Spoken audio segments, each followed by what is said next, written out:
Hello there, and welcome to the next chapter in Olina and the Big Wish. I hope you enjoy.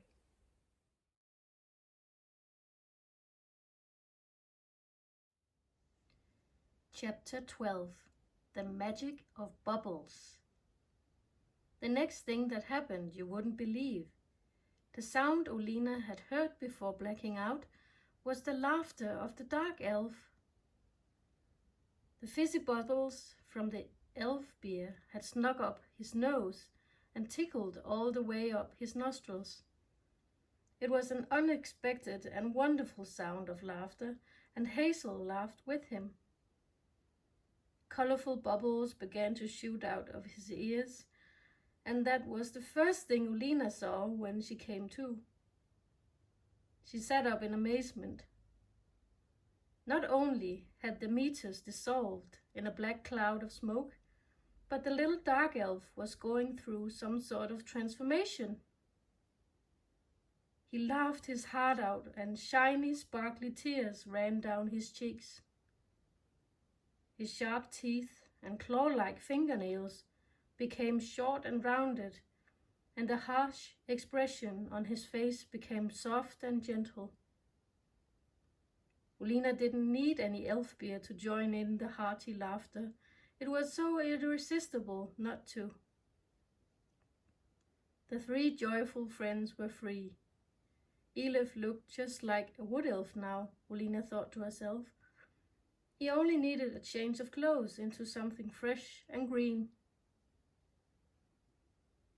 After a long, good and hearty laugh, they dried their tears of joy and looked around in the cave, which even looked brighter now and less smelly. The cages had magically opened themselves now the meters had gone, and they all hurried over to look for the drum. Olina was worried for a moment that Elif would go into his old ways of greed and take all the things for himself. But she had nothing to worry about. It was now safe to say that he had left the dark times behind and had become the merry elf he was meant to be. His little face was bright and shiny with wet red cheeks of excitement, a wonderful contrast to his former pale grey skin. They searched through the sacks and soon found the special drum. It looked old but very strong, with red sides and golden ornaments. A beautiful drum and almost Christmassy, Olina thought. What about the other things in the sacks? Asked Hazel. Shouldn't they rather be returned to their rightful owners? Yes, of course. But first things first, we must find our way back and deliver the drum to the trolls, Olina said. I can do it, Elif said. I know where most of it belongs, and I have a question I've been meaning to ask you. He paused for a bit. It was easy to see that he didn't quite know how to ask his question. I wonder if you could know of a place I could live in Whisper's forest? I don't feel I belong here in the dark forest anymore. Why, of course, Olina said, pleasantly surprised by his ask. I'm sure we can find you a great home.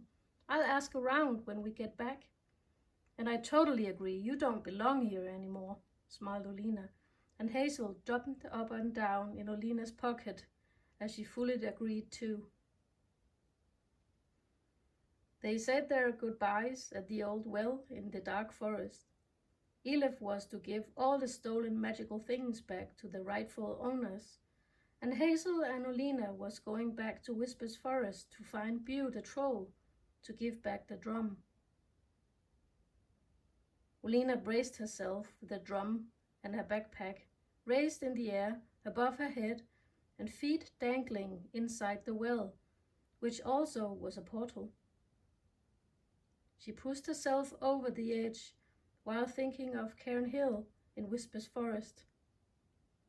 A surge went through her body as she fell through the well, and when she was supposed to hit the water in the well, she went through the hole in the hill and landed in a soft pillow of snow.